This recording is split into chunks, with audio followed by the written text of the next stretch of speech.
एक कप पवित्र जल घाव पर डाला गया और हैरानी की बात यह थी कि अगले ही पल घाव चमत्कारिक रूप से ठीक हो गया। पवित्र जल की अद्भुत शक्ति देखकर आदमी ने तुरंत एक कप भर लिया और पी गया। नतीजा यह हुआ कि कुछ ही सेकंड में उसके शरीर में बदलाव आने लगे। फिर उसके सिर पर सफेद बाल तेजी से उगाए और चेहरा भी बूढ़ा हो गया। 80 साल की उम्र में वह अमृता की चाह में एक कप पीना चाहता था, लेकिन पीने के बाद वह और ठंडा होता गया। 30 सेकंड भी नहीं बीते थे कि वह कंकाल में बदल गया। जब उसने देखा कि मौत करीब है तो वह औरत को साथ ले जाने की कोशिश करने लगा। पीछे खड़े आदमी ने यह देखकर दौड़कर औरत को पकड़ लिया। अब भी यकीन नहीं हुआ। उसने फिर तालाब से एक कप भरकर रखा। इस बार वह भी वहीं ठिठक गया। फिर उसने पवित्र कप जमीन पर रख दिया और इंतजार करने लगा कि कोई योग्य व्यक्ति आकर पवित्र जल पी ले। 30 साल बीत गए। गुफा समतल जमीन में बदल चुकी थी, लेकिन पवित्र जल अब भी था। रेगिस्तान में 3 दिन से प्यासा एक आदमी जैसे ही उठने की कोशिश करता है, कप अचानक सफेद रोशनी से चमक उठता है। अगले ही पल वह आदमी राख के क्रिस्टल में बदल जाता है। अपने दोस्त को राख में बदलते देख काला छोटा बिना कुछ सोचे समझे पवित्र कप के सामने जा पहुंचता है। उसने सोचा कि शैल की तरह मरने से अच्छा है एक बार किस्मत आजमा ली जाए, और फिर उसने पवित्र कप पकड़ा। हैरानी थी कि वह राख में नहीं बदला। असल में काला छोटा वही दुर्लभ व्यक्ति था जिसकी तलाश थी। इसके बाद उसने पवित्र जल के कुछ घूंट पी। जैसे ही वह जमीन पर लेटकर पवित्र जल की ठंडक का आनंद ले रहा था, अगले ही सेकंड चमत्कार हो गया। जहां आहू ने छुआ था वहां अचानक हरी भरी घास उगाई और तेजी से चारों ओर फैलने लगी। जल्द ही पूरी जमीन घास से भर गई। अब काला छोटा को समझ आया कि उसके पास कोई अलौकिक शक्ति है। आदमी ने डर के साथ देखा कि एलियनों द्वारा पृथ्वी पर उगाई गई लाल बेलें अब बहुत धीमी हो गई हैं और उनका रंग भी फीका पड़ गया है। अजीब बात यह थी कि जैसे ही उन पर थोड़ा जोर डाला जाता, बेलें तुरंत पाउडर में बदल जाती। यहाँ तक कि डरावनी एलियन मशीनें भी अब बेकार हो गई थी, हिल भी नहीं पा रही थी। दाशान को लगा था कि इंसानों ने एलियन राक्षसों को हरा दिया है, लेकिन जब वह पूछने गया तो सैनिक ने भी कहा कि उसे नहीं पता कि यह सब कैसे हुआ। जैसे ही दाशान दूसरे सैनिकों से पूछने की तैयारी कर रहा था, उसके सामने फिर एक एलियन मेका आ गई। ये दृश्य देखकर सभी लोग डर के मारे छिप गए। इसी दौरान दाशान ने देखा कि कौए अब उस पर आसानी से उड़ सकते हैं। इससे साबित हो गया कि मेका मशीन का सुरक्षा कवच खत्म हो चुका है। इसके बाद वह ये खोज तुरंत साथियों को बताने के लिए बेचैन हो उठा। जब कप्तान ने मुड़कर देखा तो उसने भी महसूस कर लिया कि मेका में कुछ गड़बड़ है और उसने पलटवार का आदेश दे दिया। जैसा कि उम्मीद थी, जो मशीन पहले अजेय थी अब उसमें प्रतिरोध करने की ताकत नहीं बची थी। सैनिकों ने हमला तेज कर दिया और इस तरह 2.5 मिनट के भीतर ही मेका को पूरी तरह नष्ट कर दिया गया।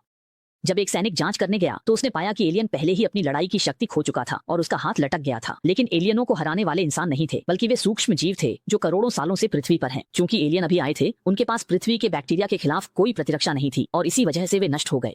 अचानक जमीन से एक धनुष जैसी वस्तु निकल आई। जवान माओ ने पूरी कोशिश कर उसे प्रयोगशाला पहुंचाया। इसी समय जिज्ञासु छोटा भाई उसे उठाने ही वाला था, लेकिन जवान माओ ने उसकी इस हरकत को तुरंत रोक दिया, क्योंकि यह जूरी शेन गोंग सूर्य का दिव्य धनुष कोई आम चीज नहीं थी जिसे कोई भी छू सके। जैसे ही एक यांत्रिक भुजा ने इस धनुष को छुआ, वह तुरंत एक पेन में बदल गई, जिससे साबित हुआ कि इसे कोई साधारण इंसान नहीं चला सकता। रात को जब जवान माओ ये शोध कर रहा था कि इस धनुष को कैसे काबू में लाया जाए, तभी कमरे की बत्तियां टिमटिमाने लगी और धनुष की जगह भी कांपने लगी। जवान माओ ने उत्साहित मन से सफेद कपड़ा हटाया। उसे लगा उसे दिव्य प्रकाश की स्वीकृति मिल गई है। सामने रखे दिव्य अस्त्र को देखकर वह खुद को रोक नहीं पाया, उसकी ओर हाथ बढ़ा दिया। जैसे ही उसने धनुष छुआ, जबरदस्त ऊर्जा का झटका आया और वह 19 मीटर दूर जा गिरा। अब उसे समझ आया कि वह सच में इस धनुष को वश में नहीं कर सकता।